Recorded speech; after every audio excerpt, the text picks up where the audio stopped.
Hi friends, welcome to my channel. ഇന്ന് ബേൽ പൂരിയാണ് ഉണ്ടാക്കാൻ പോകുന്നത്.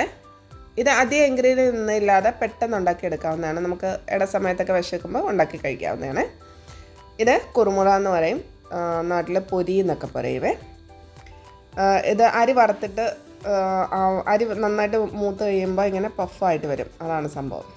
അപ്പോൾ ഇതിനകത്തോട്ട് ഞാൻ സവാള, തക്കാളിക്ക, പിന്നെ കോണുണ്ടല്ലോ, കോണ് പുഴുങ്ങി വേവിച്ച് വെച്ചേക്കുന്നതാണ്, ഉപ്പിട്ട് അതും കൂടെ ഇട്ട് കൊടുക്കുക. കപ്പലണ്ടി ഉണ്ടെങ്കിൽ കപ്പലണ്ടി ഇട്ട് കൊടുക്കുക. പിന്നെ ഞാൻ കുറച്ച് മല്ലിയില, പച്ചമുളക് ഇതും കൂടെ ഇട്ട് കൊടുത്തു. അതിനകത്തോട്ട് കുറച്ച് ടൊമാറ്റോ കെച്ചപ്പ് ഒഴിച്ച് കൊടുക്കുവാണ്. പിന്നെ ചാറ്റ് മസാല കുറച്ചിട്ട് കൊടുക്കുക. അധികം ഒന്നും ഇടണ്ട, ഇച്ചിരി ഇട്ട് കൊടുത്താൽ മതി.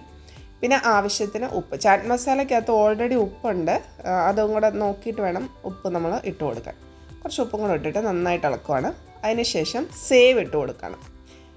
സേവ് എന്ന് പറയുക, സേവ് ഇല്ലെങ്കിലും മിക്സർ വേണമെങ്കിലും ആഡ് ചെയ്ത് കൊടുക്കാം കേട്ടോ. അതിനകത്തപ്പം കപ്പലണ്ടി എല്ലാം ഉണ്ട്, അത് വേണമെങ്കിലും ഇതുണ്ട്. ഇതിപ്പം ഞാൻ സേവ് ഇട്ട് കൊടുക്കുകയാണ്.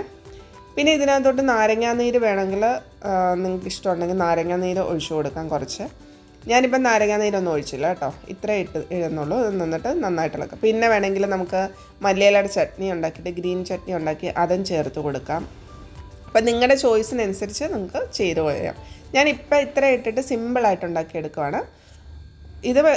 ഇതും നല്ല ടേസ്റ്റാണ് കേട്ടോ. എല്ലാവരും ഒന്ന് ട്രൈ ചെയ്ത് നോക്കുക. പിന്നെ ആദ്യമായിട്ട് ചാനൽ കാണുന്നവർ സബ്സ്ക്രൈബ് ചെയ്യുക, സപ്പോർട്ട് ചെയ്യുക.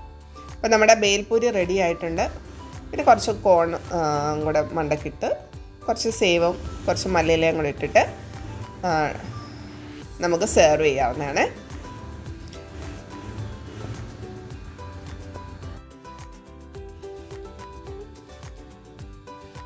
അങ്ങനെ നമ്മുടെ ബേൽപൂരി റെഡി ആയിട്ടുണ്ട്. Thank you for watching.